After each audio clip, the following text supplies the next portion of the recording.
Hola y bienvenido al Interplex. En este interdiálogo hablé con Marcelino Noé Sánchez. Él es un líder indígena del pueblo Ticuna de la Amazonía colombiana. Hablamos de temas muy importantes sobre conflicto armado en Colombia, también la minería ilegal del oro y la importancia del diálogo intercultural para fomentar y formar proyectos que tienen impacto positivo a la Amazonía. Buenas tardes, Marcelino. Gracias por estar aquí. Buenas tardes. Bueno, eres un líder indígena del pueblo Ticuna, de la Amazonía colombiana. ¿Puedes hacer una caracterización del territorio, de la cultura y los ecosistemas que existen allá y cómo están interrelacionadas y interconectadas? El departamento del Amazonas comprende alrededor de 27 grupos étnicos, entre los cuales pertenezco a uno de ellos, que es el pueblo indígena Ticuna. Hoy actualmente se está denominando Pogta, que eso parte, digamos, desde la cultura, y cada una de esas culturas se interrelaciona con la naturaleza desde los conocimientos tradicionales. Eso es el fuerte de nosotros. Los bosques amazónicos se han venido conservando gracias a ese conocimiento. En los últimos años se ha podido ver como amenazada por ciertas influencias de otras actividades ilícitas o muchas veces programas que llegan a los territorios pero sin la respectiva concertación clara hacia los territorios. Entonces, de esta manera, el conocimiento que tienen los pueblos indígenas, nuestros mayores, pues también ha permitido a que esa relación entre la naturaleza siempre se mantenga de manera fuerte. No hay una separación entre la cultura del pueblo y la naturaleza. No, señor, no pueden estar separados porque pues, los conocimientos que tienen los pueblos indígenas son los que permiten que el ecosistema, a que esta selva se haya mantenido durante muchos y miles de años. Claro, y más específicamente el territorio de ustedes, ¿qué contiene? ¿Estás cerca de la frontera con Brasil, por el río, con el pueblo tuyo es el río Cotué, ¿cierto? Estamos en frontera con dos países, que es el Perú y Brasil, y estamos en una parte donde hacemos parte, digamos, de la cuenca del Putumayo. Entonces es importante que existan un programa que pueda también generar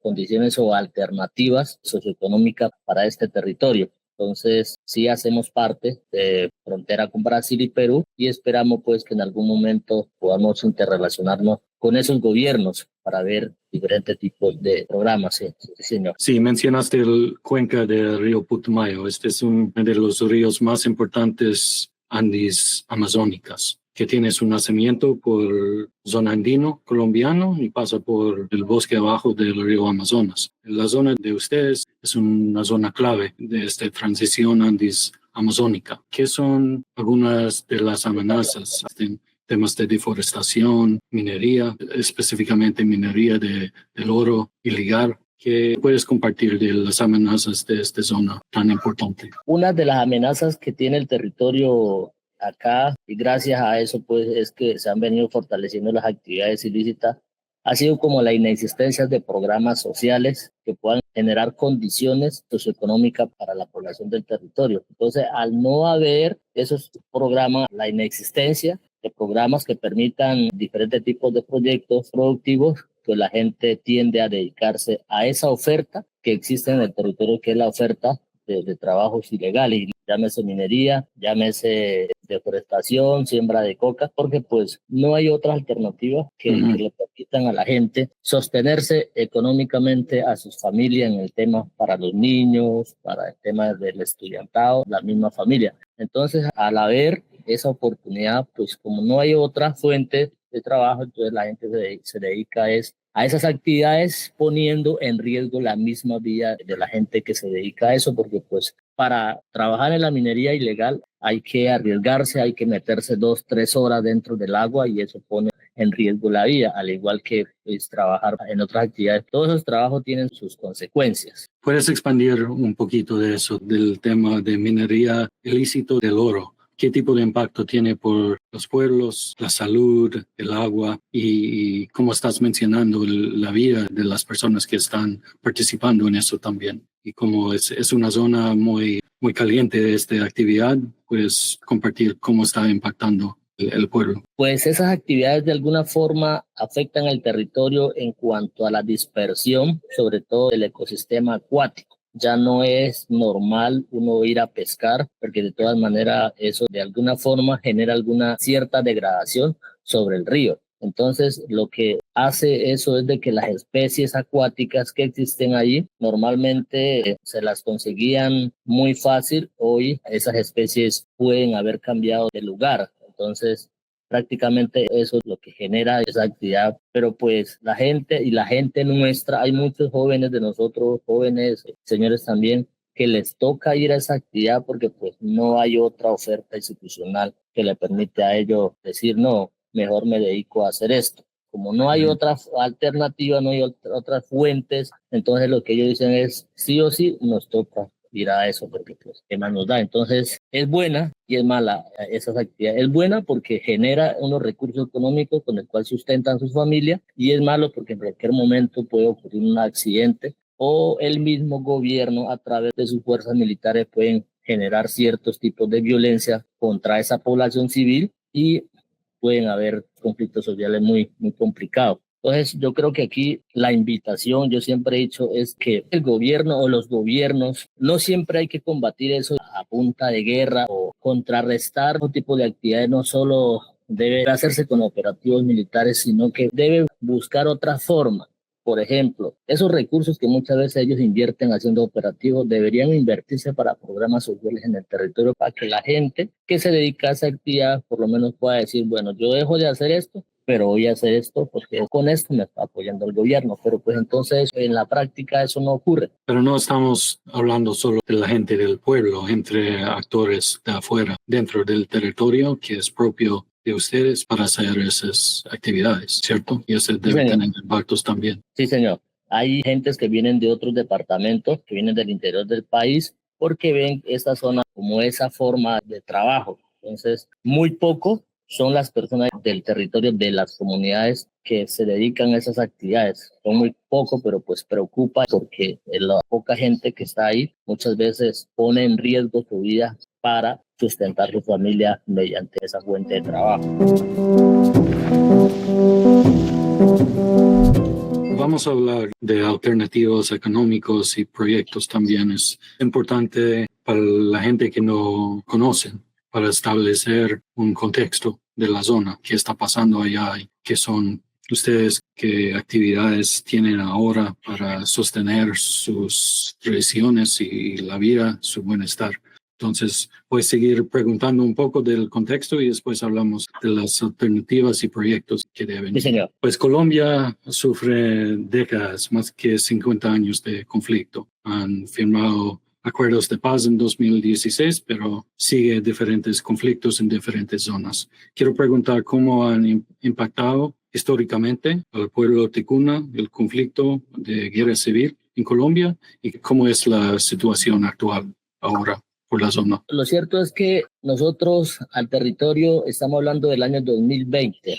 Del año 2020 nosotros no teníamos presencia de grupos armados en el territorio. O sea, una vez se hizo el proceso de paz, o sea, eso fue como que una ventana o una llave que abrió la puerta para que ciertos grupos armados lleguen a los territorios. Entonces, de todas maneras, esos grupos que de alguna u otra manera transitan por el territorio, desafortunadamente a nosotros nos toca únicamente es establecer algunos tipos de diálogo, como por ejemplo decirle, ustedes no se meten con nosotros, nosotros no nos metemos con ustedes, aquí no ha pasado nada, porque de todas formas el río por donde ellos transitan es un río internacional y que está pues muy complicado uno no montar todo el tiempo cierta retaguardia o puestos de control para que la gente no se desplace, porque de todas formas el río es internacional y simplemente lo que nosotros como líderes hemos recomendado, no meternos con esa gente y ellos se metan con nosotros en cuanto al respeto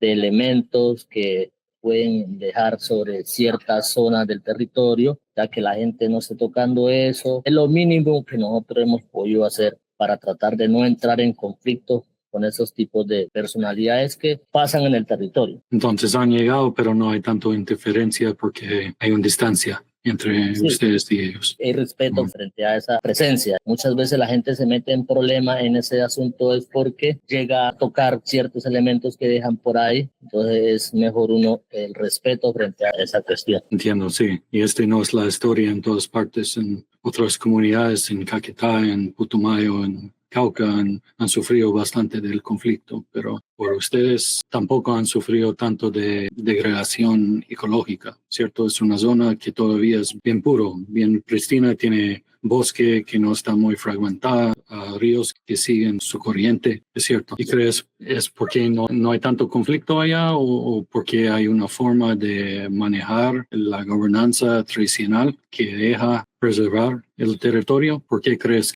que sigue muy bien preservado la cultura y el ambiente allá? En el territorio no ha habido tanta afectación. No podemos decir que esto es un territorio 100% de paz, porque hay ciertas cosas que nos preocupan también, que Claro. frente a eso lo que hemos hecho como líderes indígenas ha sido ese llamado de atención a nuestra gente, el respeto. Frente a esos tipos de actividades es mejor uno no meterse allá, no meterse con esos tipos de personalidades. Si lo saludan bien. Y si no, pues también eso es lo que ha permitido que en el territorio no se viva el conflicto tal cual como se vive en otras partes del país, porque esto ya no es un secreto de que antes podíamos decir, no, esto es un territorio 100% de paz. El conocimiento tradicional también nos ha permitido mantener esa armonía, esa tranquilidad también frente a lo que pasa en nuestro territorio. Entonces, yo creo que eso es lo que nos ha permitido a nosotros también tener ese buen relacionamiento, tener ese bosque todavía intacto frente a lo que está ocurriendo actualmente.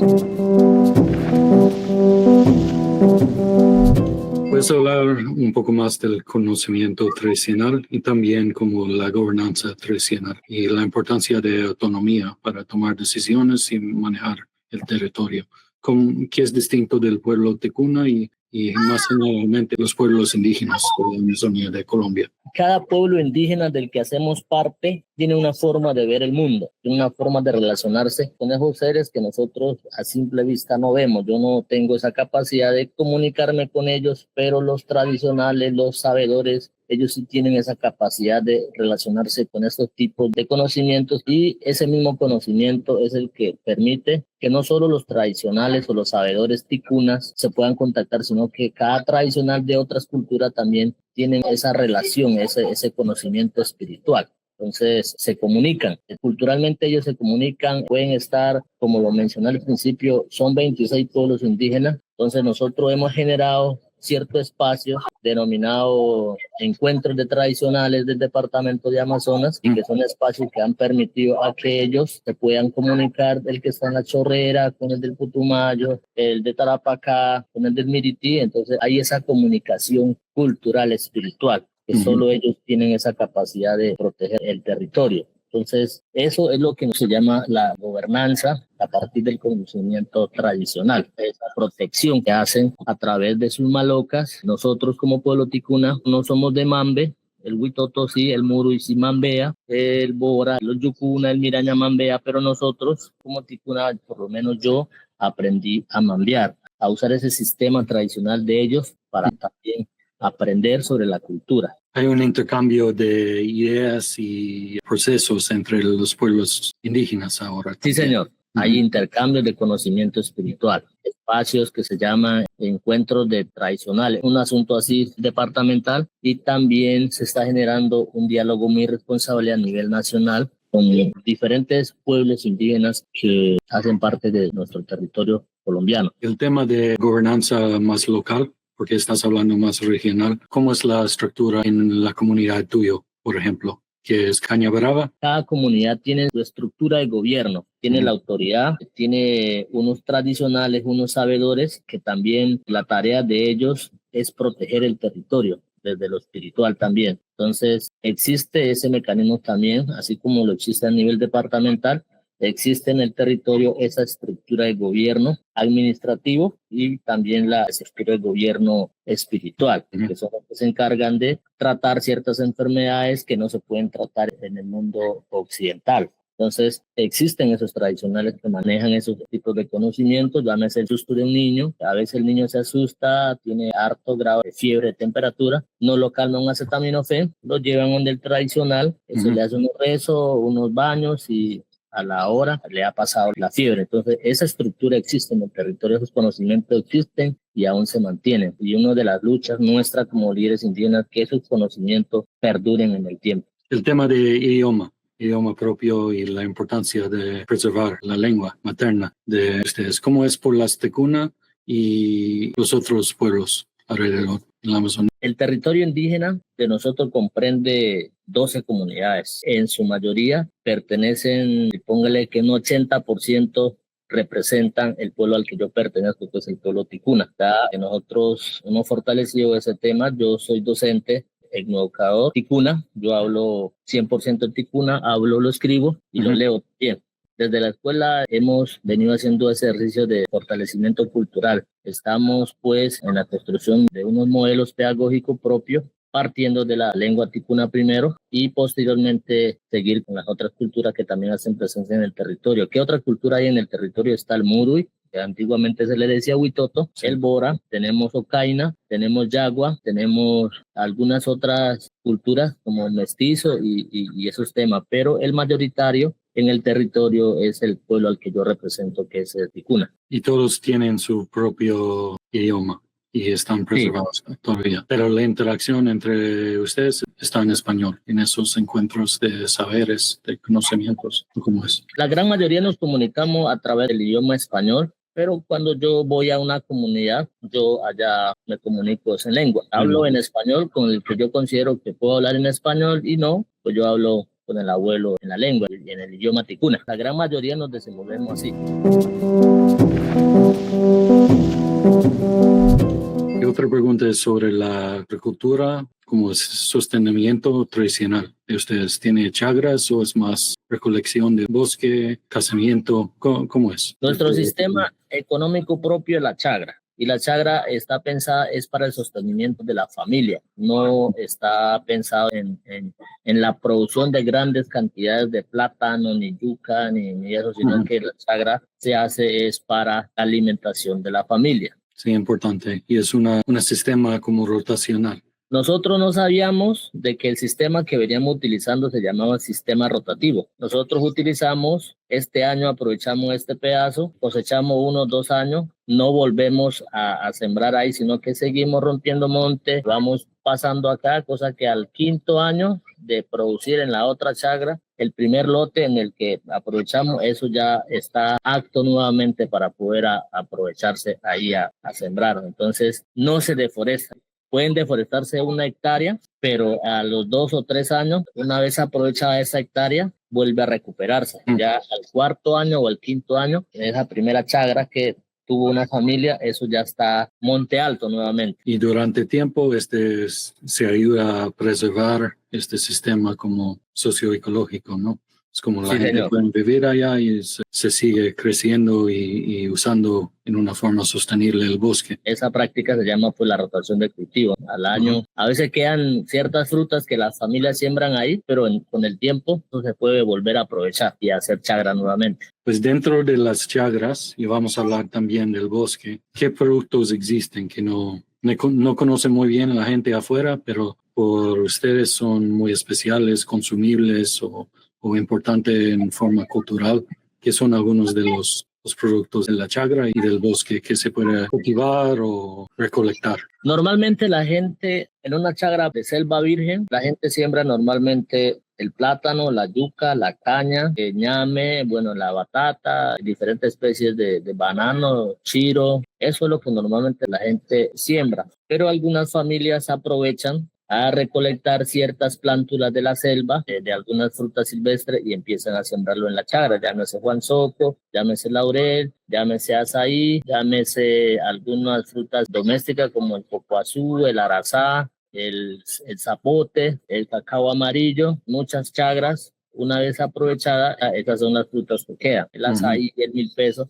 O normalmente donde la gente hace chagra y hay esas frutas no las tumban. El madroño, por ejemplo, en una chagra no se tumba, se deja ahí. Hay otra fruta que se llama el pama, que eso también cuando la encuentran en la sagra no lo tumban, o el mismo fanzoque no se tumba, se deja ahí para que con el tiempo ahí mismo se cosecha. Este tema que estamos tocando ahora, muchos creen que existe un potencial por ingresos alternativos por los pueblos indígenas, que se llama la bioeconomía o la bioeconomía circular. Tuvimos, tú y yo, con otros compañeros, un proyecto que hasta ahora han fracasado por temas de, no sé, malentendimiento cultural o algo. Estoy muy abierto para escuchar opiniones, pero ¿qué crees de la potencial de cómo explotar en una forma sostenible los productos del bosque no maderables, como las frutas que estamos hablando, y para ampliar una economía, una bioeconomía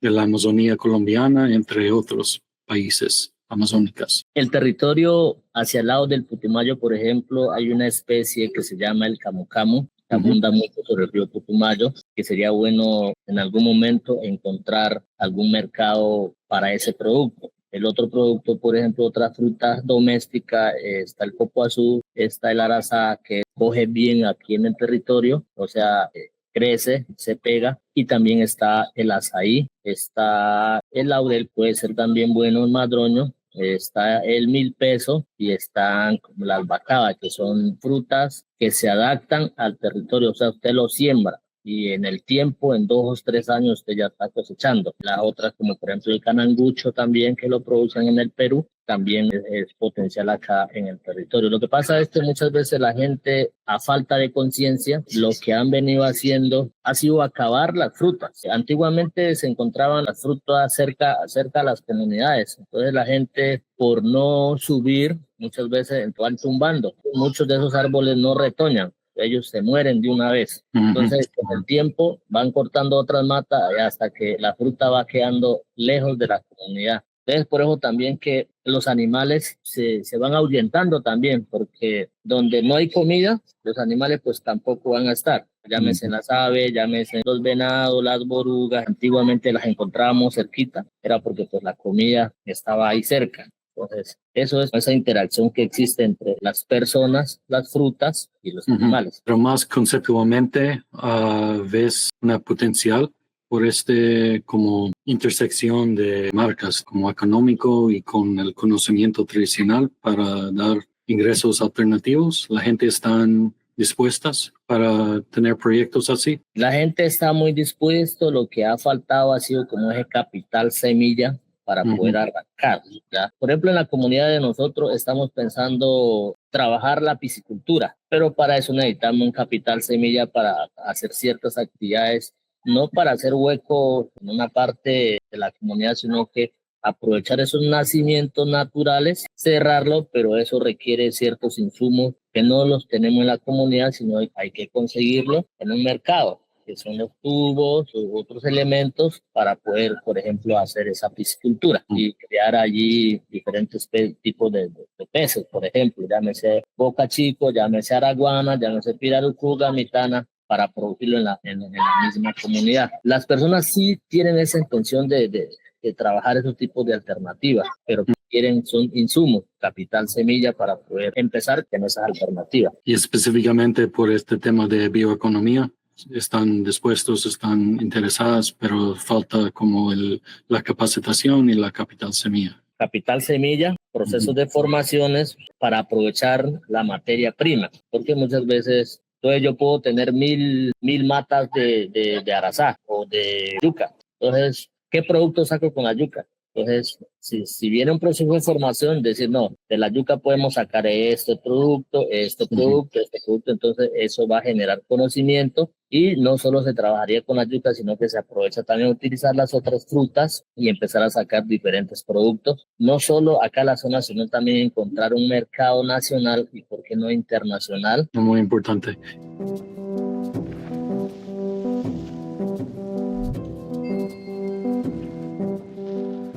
Por unos proyectos así, para funcionar y para escalar bien en una forma sostenible, requiere un buen manejo del agua y también de la energía.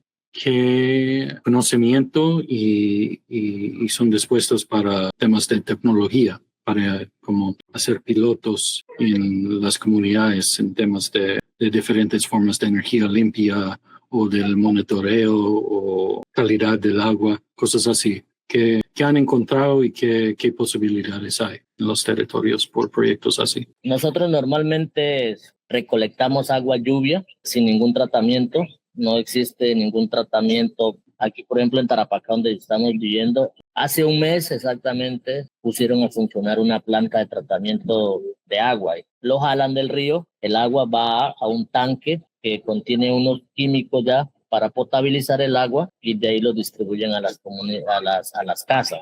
En las comunidades, por ejemplo, no existen esos sistemas, solo tenemos los sistemas de tanques de aguas de lluvia. Se pone una canaleta, la canaleta va al tanque y ese es el agua que consumimos. Y no existe proyecto piloto en ninguna comunidad de un sistema de tratamiento de agua potable con sistema alternativo de energía. Sabemos que ahorita algunas comunidades están interconectadas con sistemas de panel solar individual. Hay exactamente como 3 comunidades beneficiarias de ese sistema, pero el sistema de ellos de captación de agua sigue siendo aguas de lluvia recolectadas por tanque y del río. Me mencionaste que hay algunas comunidades por allá que están implementando tecnologías del Internet, satélite, ¿sí? Starlink, entre otros tal vez. Esos también requieren fuentes de energía, pero parece que están durante diálogos y otros procesos han aceptado las tecnologías de conexión en algunas comunidades como Starlink, pero si este va a expandir, ¿qué fuente de energía se van a usar?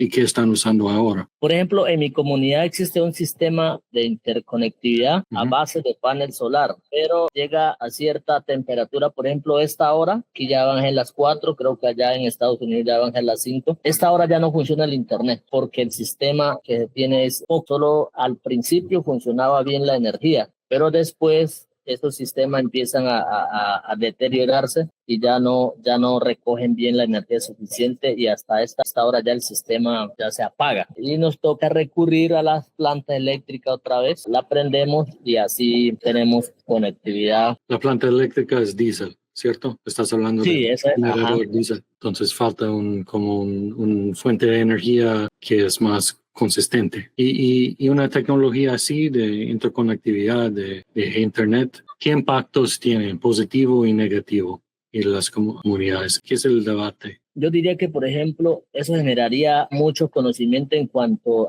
al estudio, que uno puede capacitarse. Lo malo es que muchos jóvenes utilizan esos tipos de sistemas solo para jugar. Dejan de hacer ciertas actividades del hogar, algunos mandados de la casa y se dedican a jugar nomás, a ver programas que no son convenientes. Pero las personas que podemos aprovechar eso nos permitirían formarnos, es poder estudiar desde la misma comunidad. Muchos programas que no necesitan pagar matrícula ni nada, como el SENA, por ejemplo. Eso sería muy importante. Solo que el sistema que se tiene es débil. Yo diría que es débil porque 4 o 5 celulares que se conectan, o por ejemplo no puedo conectar un portátil de eso porque la carga, la velocidad del internet que nos ponen en las comunidades es muy bajita. Entonces no se puede tomar un curso en vivo o algo así, o tener videollamadas de capacitación en las comunidades hasta ahora, pero hay la posibilidad y están abiertos por eso. Sí, es muy débil, como le digo, es muy débil la señal. Aquí hay, por ejemplo, comunidades donde hay conectividad son 3: Buenos Aires, Cañabrava, que es mi comunidad, y está la comunidad de Puerto Huila. Entonces, hay comunidades que están cerca al casco urbano que pues requieren esos tipos de sistemas de comunicación. Nueva Unión, Santa Lucía, Ventura, Puerto Nuevo y otras comunidades que están también lejanas, que también sería bueno que en algún momento se pudiera encontrar esos tipos de servicios de interconectividad, porque de verdad eso ayudaría mucho a la gente a formarse desde sus propias comunidades. Pero hay este riesgo también que sería una distracción por los jóvenes y así se puede deteriorar la cultura.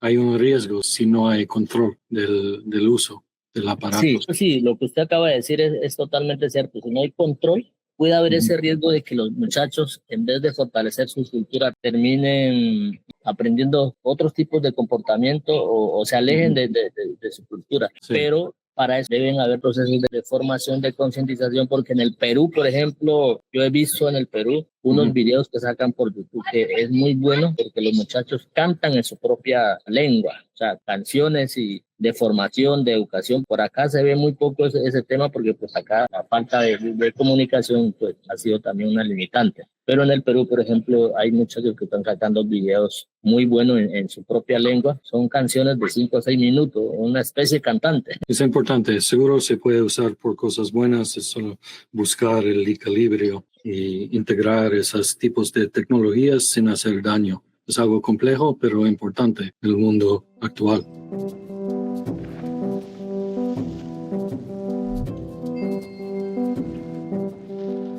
Quiero hablar de las mujeres de cuna y las artesanías. Las artesanías son muy famosos de ustedes. Son como una cultura artesana. ¿Puedes contar un poco de eso y también el rol de la mujer en la cultura de cuna? El rol de las mujeres del territorio hay diferentes. Hay unas que dominan el arte de la fariña, hay otras que dominan el arte de las artesanías. Esos tipos de cosas habría que hacer una caracterización para saber ciertos grupos de mujeres en qué más se mueven. Hay unas que dominan por comunidades unas artes y hay otras que dominan otras artes. Por ejemplo, hay unas que crían gallina, hay unas que hacen fariña, hay otras que únicamente se dedican a la artesanía, al tema de la cultura, a hacer corona, todo ese tema. Entonces hay distintos roles, distintas actividades por comunidades. Entonces, cuando logremos captar algún programa para fortalecer el tema de las mujeres, habría que caracterizar esos tipos de actividades y a partir de esa caracterización empezar a fortalecer esos tipos de actividades de las mujeres del territorio.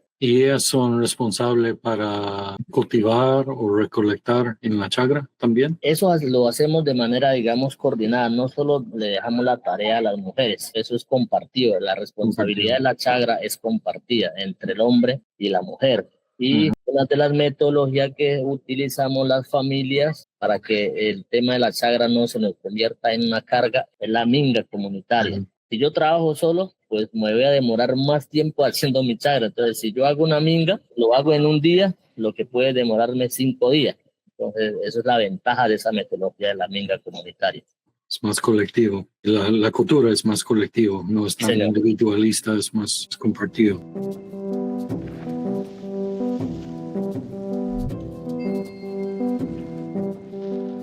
Quiero preguntar sobre algunas experiencias tuyas en proyectos. Han trabajado con algunas ONGs, también participaron en diferentes paneles o mesas gubernamentales, incluso indígenas. ¿Qué experiencias y recomendaciones también en cómo formar proyectos interculturales? En el 2015, con el Instituto Colombiano del Bienestar Familiar, logramos firmar un convenio de fortalecimiento de la seguridad alimentaria. ¿Cuál era el propósito de ese proyecto? Aprovechar la materia prima que producen la chagra, en este caso la fariña, la yuca. Entonces, lo que hicimos fue hacer un proceso de capacitación, de formación, para que la gente aprendiera a mejorar la calidad de la fariña. Y para eso nosotros entregamos unos elementos, unos hornos y unas ralladoras a ciertas comunidades. Entregamos casi que a 5 comunidades esos insumos para hacer la fariña. Entonces, de esa experiencia que puedo hablar. Y así otros tipos de proyectos, paneles que se hayan hecho frente al tema de lo comunitario. Más mi fuerte ha sido, digamos, como el liderazgo en el tema asociativo, de coordinar programas para las comunidades, pero son colectivos. Por ejemplo, construcción de malocas, realizar pelazones. La pelazón en la cultura ticuna es un proceso en el que llega la niña ya para la edad de la adultez, ya para ser ya una niña formada ya.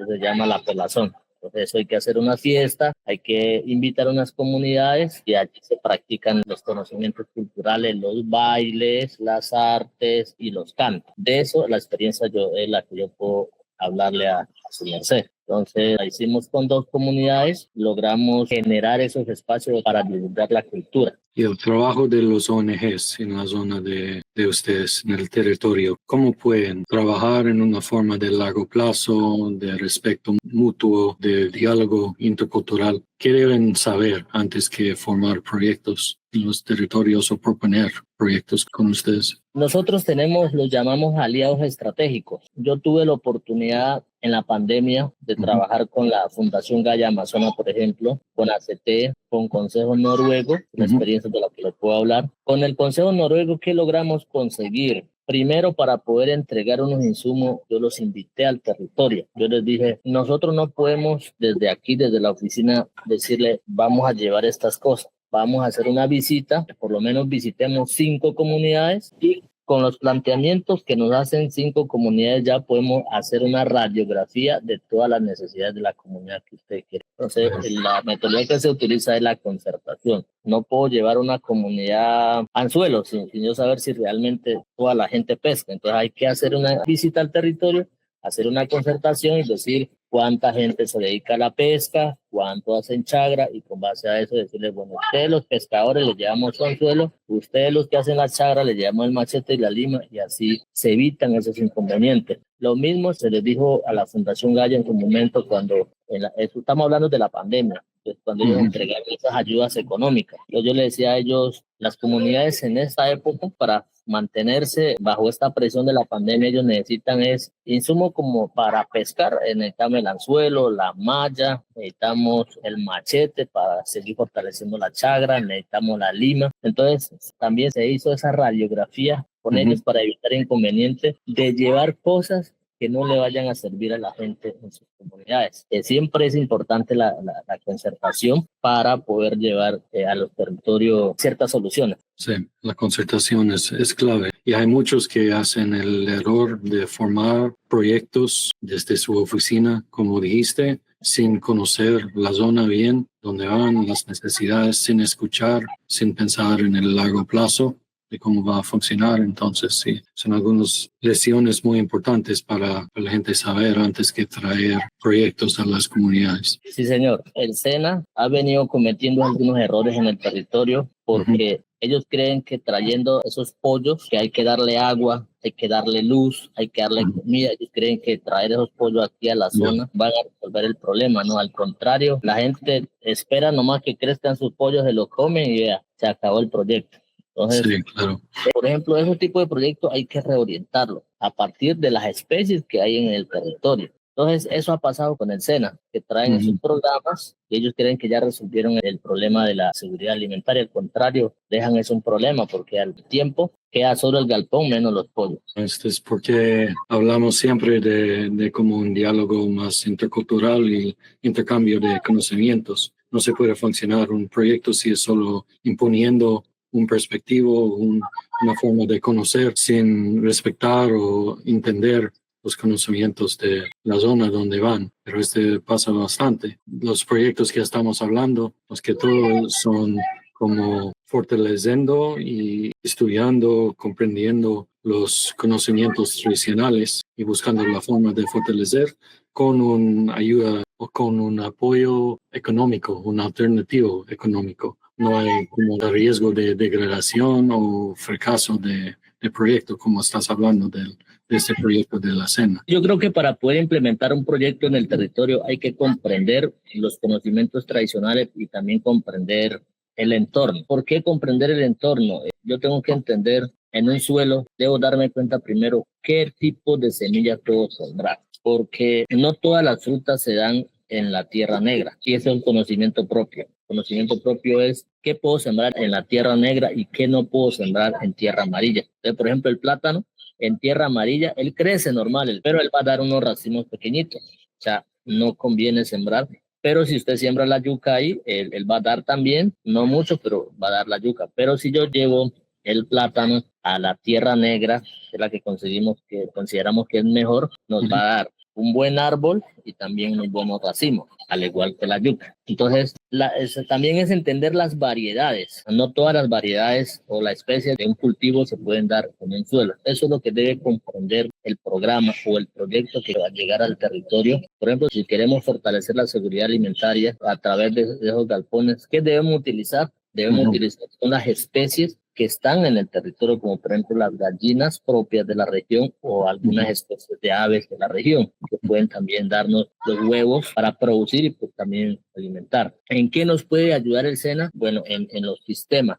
todos los gastos que generan comprando pollitos, es más bien compremos en territorio y organicemos los galpones con materiales de la región. Muchas veces ellos consideran que el único y mejor techo para criar gallinas es la lámina de zinc, o hay que tumbar monte y dejar el espacio para el galpón. Hay que aprovechar también la misma zona, no pelar el monte, sino también hacer el galpón a ello y aprovechar ya sea media hectárea de frutas que se siembran ahí para que ellos también, las gallinas, puedan sostenerse en el calor y en la comida. Y el maíz que se debe producir es de la zona también. Eso es lo que nosotros llamamos reorientar el proyecto. Sabes que soy un investigador científico y trabajo con muchos científicos de diferentes disciplinas, con ciencia agrónoma, físicos, biólogos, psicólogos, entre otros. Y hay una falta de entendimiento entre ellos, normalmente, que hay un sistema diferente pero científico de ustedes, como el conocimiento tradicional que han generado a través de muchas generaciones. ¿Qué recomendaciones tienes para buscar puntos de encuentro entre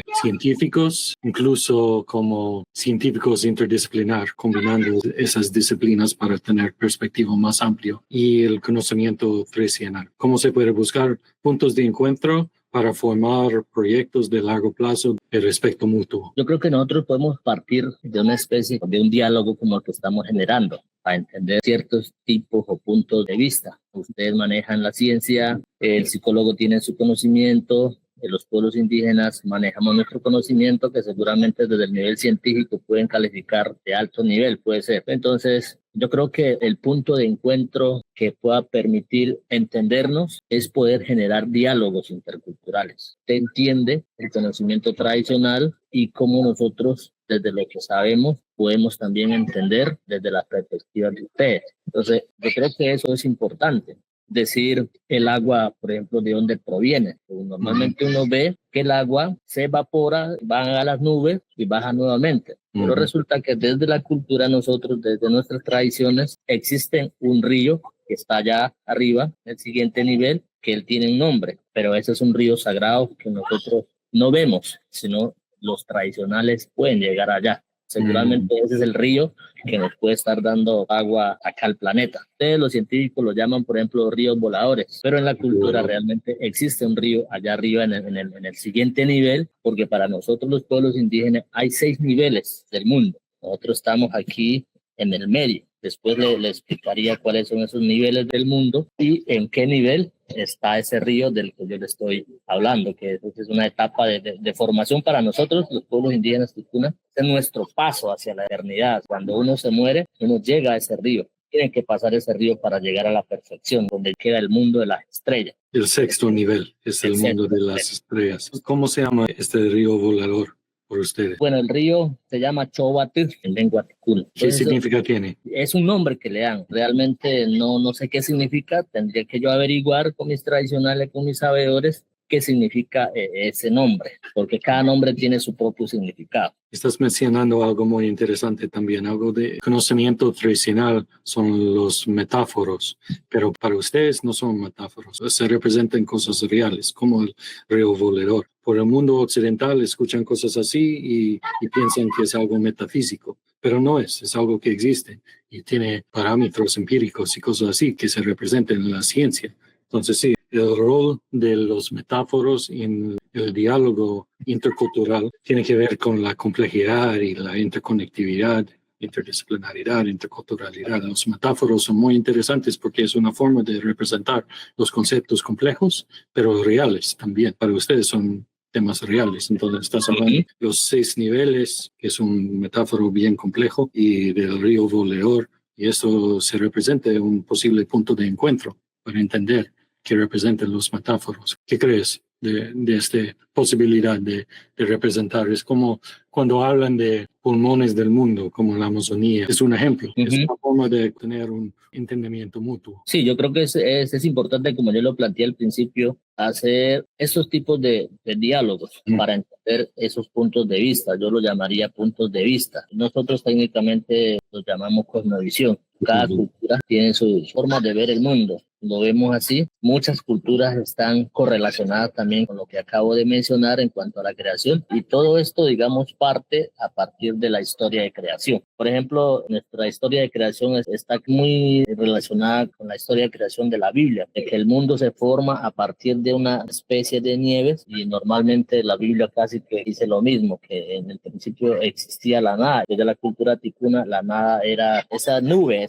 que muchas veces en la mañana se ve, no sé si en la ciudad se ve, esa como especie de niebla que alumbra el sol, pero que no permite que los rayos del sol se reflejen. Aquí una vez ocurrió, yo tengo por ahí una foto que tomé a las 6 de la mañana, que el sol estaba alumbrando, pero se veía más ese sereno. Ese, por ejemplo, es un punto de encuentro entre la historia de creación nuestra y lo que relata la Biblia, es casi similar. Entonces yo creo que lo que usted menciona es a partir, seguramente usted lo planteará en algún momento, podemos seguir haciendo ese tipo de diálogos para seguir entendiendo. Pues, ¿qué estamos haciendo ahora? Por la plataforma nueva que estamos construyendo, estamos llamando eso interdiálogos. Entonces, como una especie de diálogo intercultural y interdisciplinario. Entonces, es la idea, traer diferentes puntos de vista y formar conocimientos y entendimientos más de respeto mutuo y más amplio también, que se puede tomar acción y formar proyectos.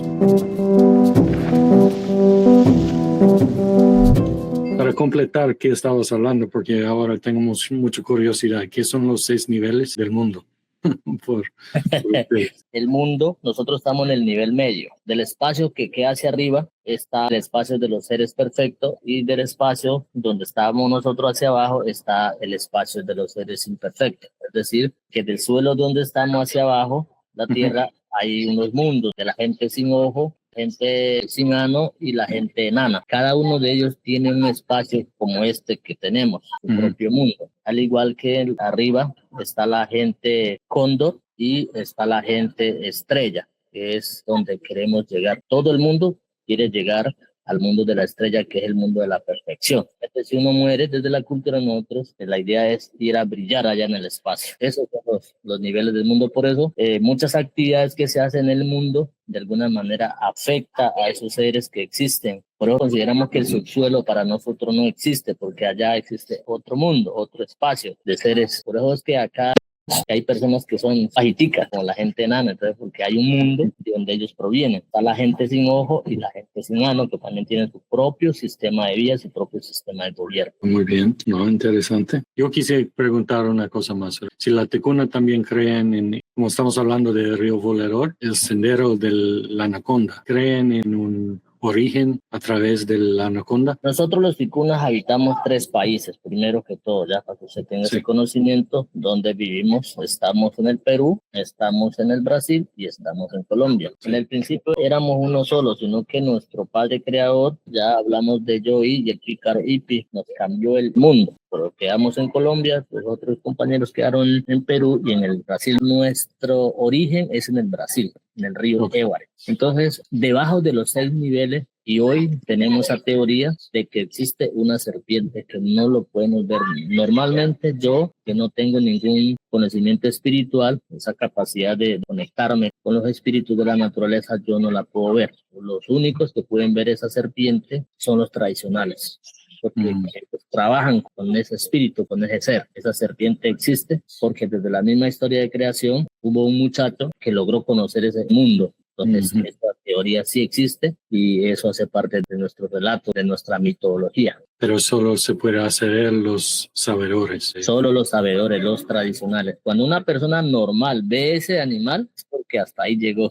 eso no vuelve. Entonces, de eso se encargan los tradicionales, de hablar con ese espíritu para que ellos no salgan a hacer daño acá, afuera. Muy bien, gracias Marcelino. Siempre es un gusto hablar contigo. Seguimos adelante con los proyectos. Ojalá con este proyecto de bioeconomía también vamos a buscar otras formas de adelantar eso y miramos. Pues yo lo que le planteaba la vez pasada es que a partir de esos diálogos mirar a ver qué tipo de actividad se requiera o su grupo de colaboradores requieran de este conocimiento, pues estamos en la disponibilidad de colaborar, de aportar. Lo que yo te pregunté la vez pasada es cómo yo haría parte, digamos, de ese equipo de colaboradores desde los territorios. Seguimos hablando de eso. Tenemos un recorrido pendiente para visitar el territorio, hacer esos estudios y conocimiento y concertación que dices es clave para implementar cualquier proyecto. Y sí, claro, esta fue la idea con este proyecto con los investigadores de la Nacional, pero miramos también con las otras posibilidades